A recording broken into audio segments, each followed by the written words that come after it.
বিসমিল্লাহির রহমানির রহিম। সুপ্রিয় শিক্ষার্থীরা, আশা করি তোমরা ভালো আছো। আজকে আমরা অষ্টম শ্রেণীর গণিতের পিথাগোরাসের সূত্র নিয়ে আলোচনা করব। তার আগে বিশেষ কিছু কথা। এখন তোমরা নিয়মিত অ্যাসাইনমেন্ট লিখতে যাচ্ছ বা লেখা শুরু করে দিয়েছ। এটা একটা তোমাদের নতুন অভিজ্ঞতা।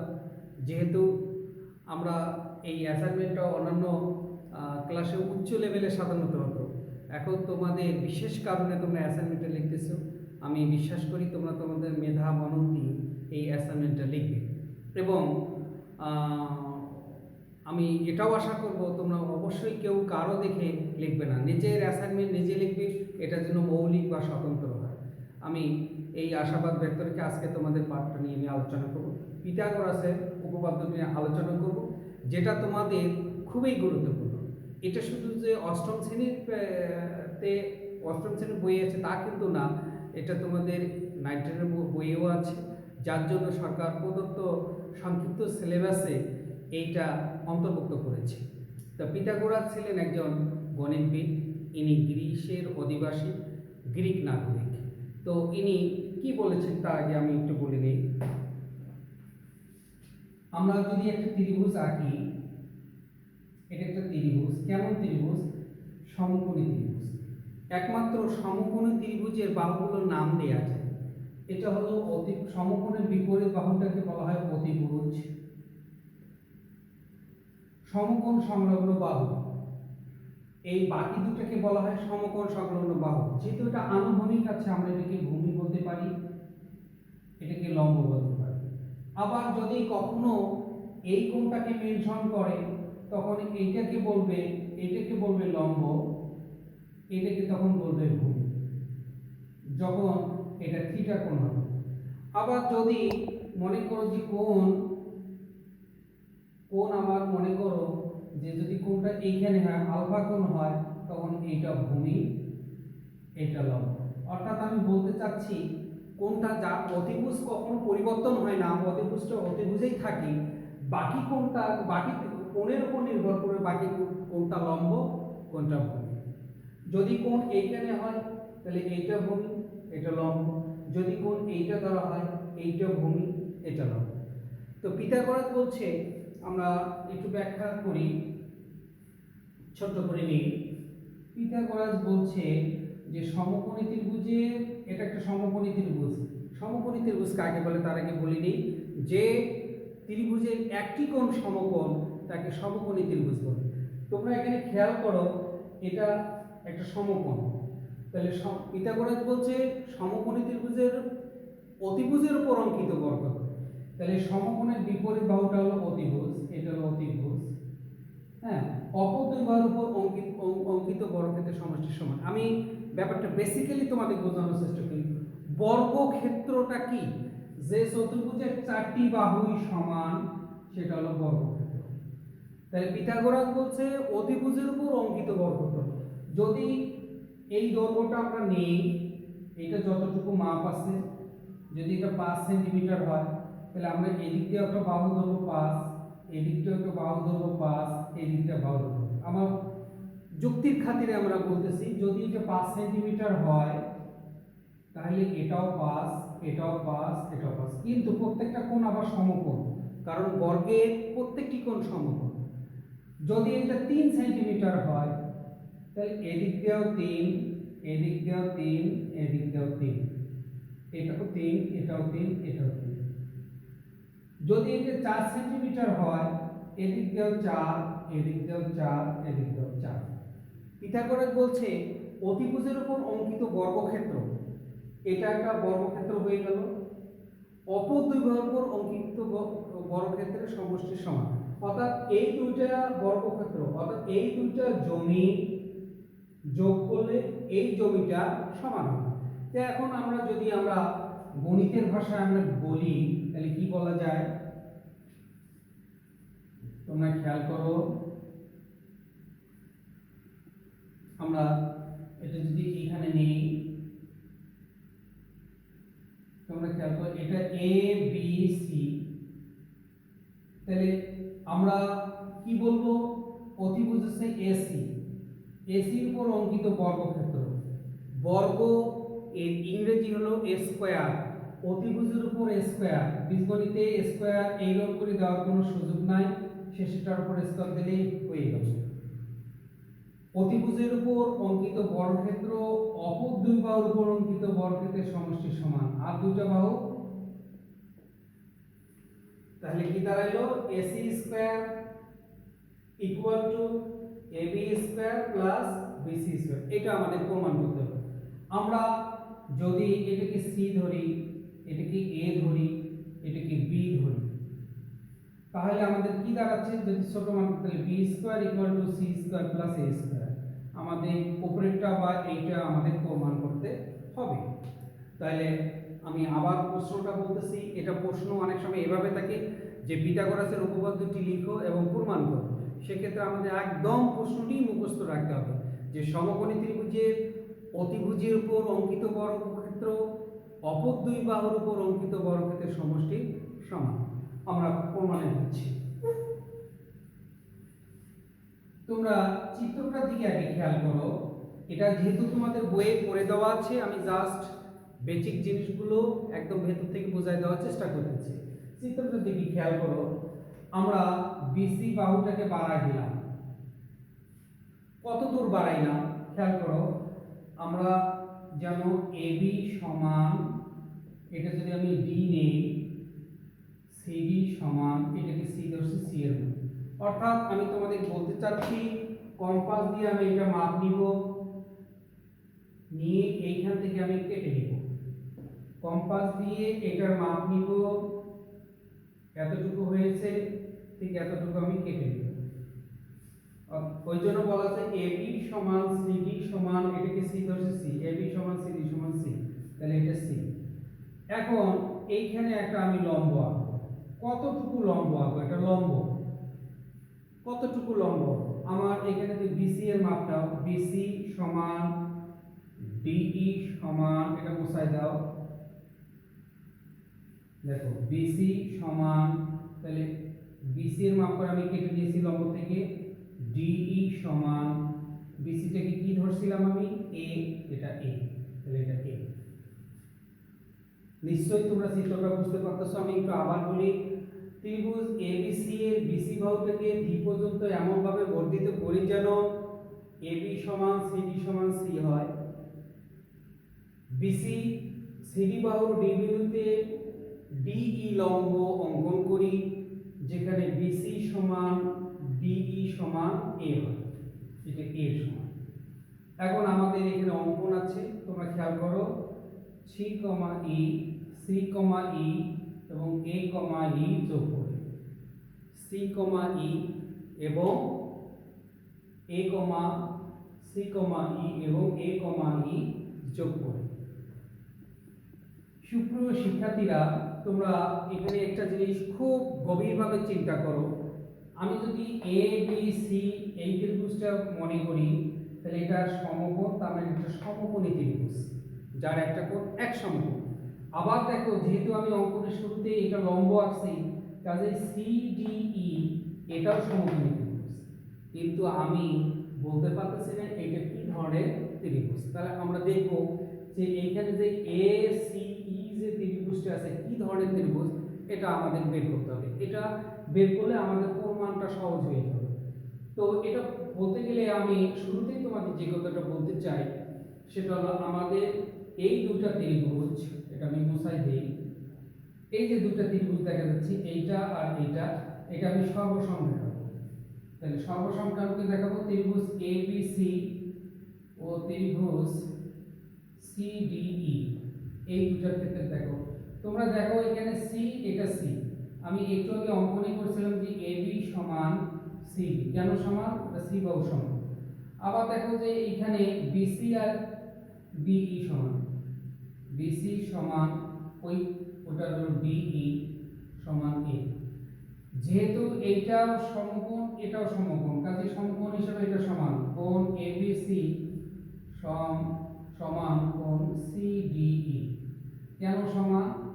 এখানে সাইডে লিখবা যে সমকোণ বল, সমকোণ বল। তাহলে আমরা একটা জিনিস জানি যে একটি ত্রিভুজের তিন অংশ আর একটা ত্রিভুজের তিন অংশ যদি সমান হয় তাহলে ত্রিভুজ দুটিকে বলা হয় সর্বসম। তাহলে আমরা এখানে লিখতে পারি ত্রিভুজ এ বি সি সর্বসম ত্রিভুজ সি ডি ই। সর্বসম মানে সব দিক থেকে সমান, সর্বসম মানে সব দিক থেকে সমান। তখন আমরা বলতে পারি এই ত্রিভুজের এসি সমান এই ত্রিভুজের আরেকটা বাহু আছে সিই সমান, যেহেতু এসি কে কি ধরা হয়েছে বি ধরা হয়েছে, কাজে এটাও বি হবে আমার, এটাও বি। এবং আরেকটা জিনিস বলতে পারি এইভাবে সমান, আমি বলতে পারি বি আর সির মধ্যবর্তী যে কোণটা নাম হলো বিএসি সমান, তাহলে এখানেও বি আর সি এর মধ্যবর্তী কোণটা এটা সমান বলা যায় ইসিডি।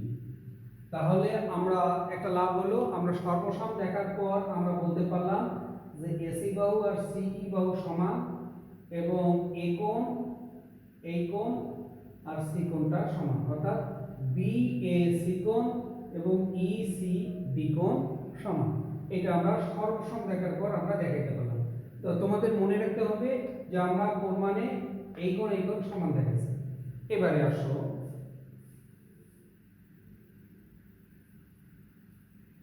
তোমরা খেয়াল করো, আমরা জানি একটি ত্রিভুজের তিনটি কোণ থাকে এবং এই তিনটা কোণ যোগ করলে 180 ডিগ্রি বা 2 সমকোণ হয়। আমি আবার বলতেছি, ত্রিভুজ একটি ত্রিভুজের তিনটি কোণ থাকে, তিনটা কোণের সমষ্টি হলো 2 সমকোণ বা 180 ডিগ্রি। সেই জায়গায় তুমি দেখো ত্রিভুজ এ বি সি এর কোণ এ বি সি 90 ডিগ্রি, এটা এক সমকোণ। তাহলে বাকি আর যে দুইটা কোণ থাকে, একটা হলো অতএব কোণ বিএসি যোগ কোণ এসিবি সমান কি 90 ডিগ্রি নয়? আমি আবার বলতেছি ত্রিভুজের তিন কোণের সমষ্টি 180 ডিগ্রি, এর মধ্যে এটা একাই 90 ডিগ্রি, তাহলে এই দুটো কোণের সমষ্টি 90 ডিগ্রি।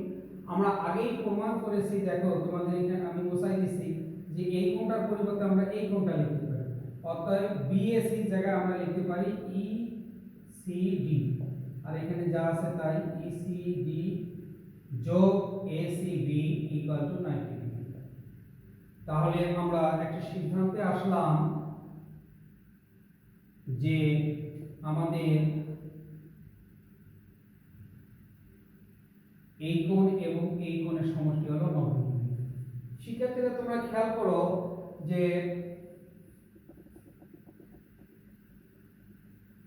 আমরা যদি একটা বাহু নেই, বাহুর এক পাশে কোণের পরিমাণ হলো 180 ডিগ্রি, তাহলে এখানে যে দুইটা কোণ যদি হয়, এইটা কোণ একটা এটা কোণ একটা, দুইটা কোণের সমষ্টি 180 ডিগ্রি। আবার যদি তিনটা কোণ হয়, তিনটা কোণের সমষ্টিও 180 ডিগ্রি। এই তিনটা কোণের সমষ্টি 180 ডিগ্রি, তার মধ্যে এই দুটো যদি 90 ডিগ্রি হয় তাহলে এই কোণটা কত? 90 ডিগ্রি। তাহলে 180 বিয়োগ 90 90, তাহলে আমরা পেলাম এই কোণের সমষ্টি পেলাম 90 ডিগ্রি। তোমরা খেয়াল করো, এখন তাহলে আমাদের তিনটা ত্রিভুজেই সমকোণী, এটা সমকোণী ত্রিভুজ, এক সমকোণী ত্রিভুজ, এটা 90 ডিগ্রি পাওয়া মানে এটাও সমকোণী ত্রিভুজ। আমরা সমকোণী ত্রিভুজের ক্ষেত্রফলের সূত্র জানি হাফ গুণন ভূমি গুণন উচ্চতা, হাফ গুণন ভূমি গুণন উচ্চতা। তার আগে আমি তোমাদের বলবো, যদি আমি এটা মুছাই দেই তাহলে আমার ফিগারটা দাঁড়াচ্ছে এইরকম, যে এইরকম ফিগারটা দাঁড়াচ্ছে যে এই দুটো 90 ডিগ্রি, এই দুটো 90 ডিগ্রি, এটা বড় এইরকম দাঁড়াচ্ছে। আমরা জানি যে চতুর্ভুজের দুইটি বাহু সমান্তরাল এবং অপর দুইটি বাহু অসমান্তরাল, সেটা একটি ট্রাপিজিয়াম। আমি আবারও বলতেছি, যে চতুর্ভুজের দুইটি বাহু সমান্তরাল কিন্তু অপর দুইটি বাহু অসমান্তরাল তাকে ট্রাপিজিয়াম বলে।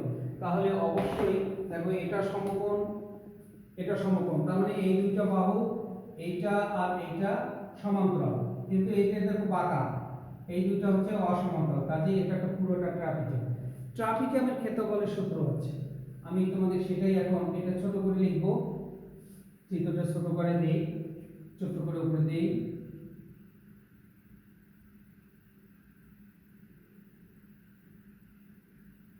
এটা আমরা এ বি, এটা সি, এটা ডি লিখলাম, এটা ই, এটা সি, এটা এ, এটা বি, এটা বি, এটা হলো সি, এটা এ। তোমরা খেয়াল করো যে পুরো ট্রাপিজিয়ামের ক্ষেত্রফল সূত্র, ট্রাপিজিয়াম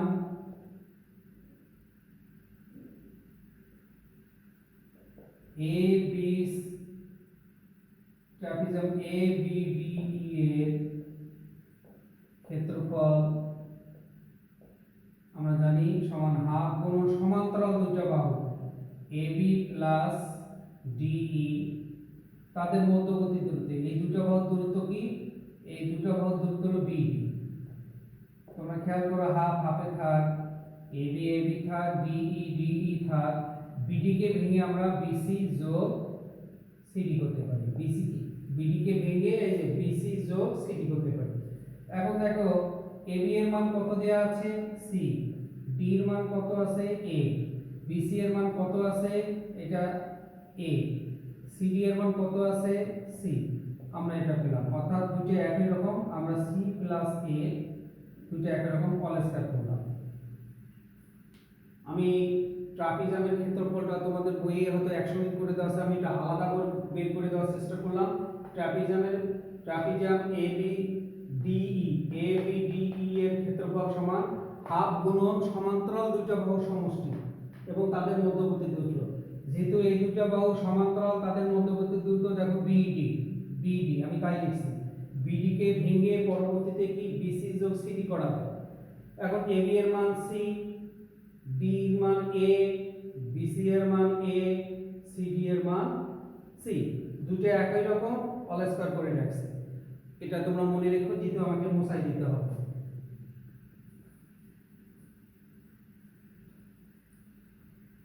আমাদের চিত্রটাতে তোমরা খেয়াল করো যে ত্রিভুজ রয়েছে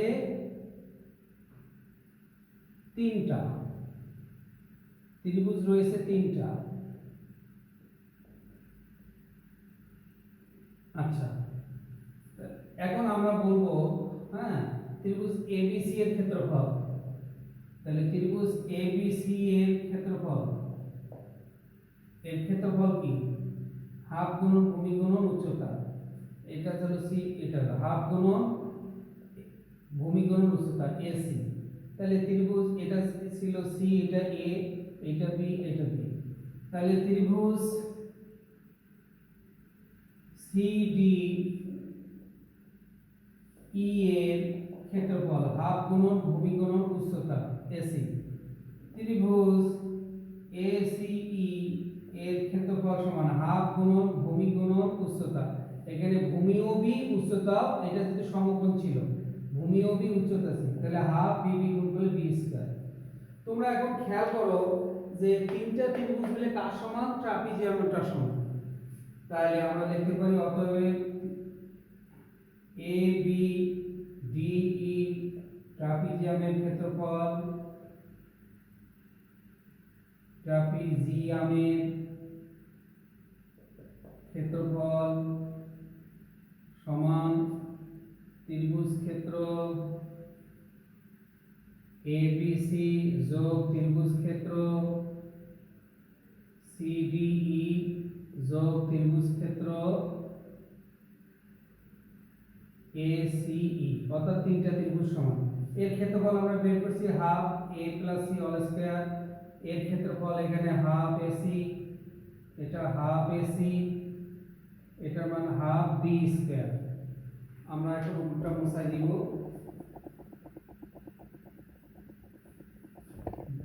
দুই পাশে হাফ হাফ বাদ দাও, তাহলে এখানে কি থাকে? a plus C all square, এখানে এসি প্লাস বি স্কয়ার।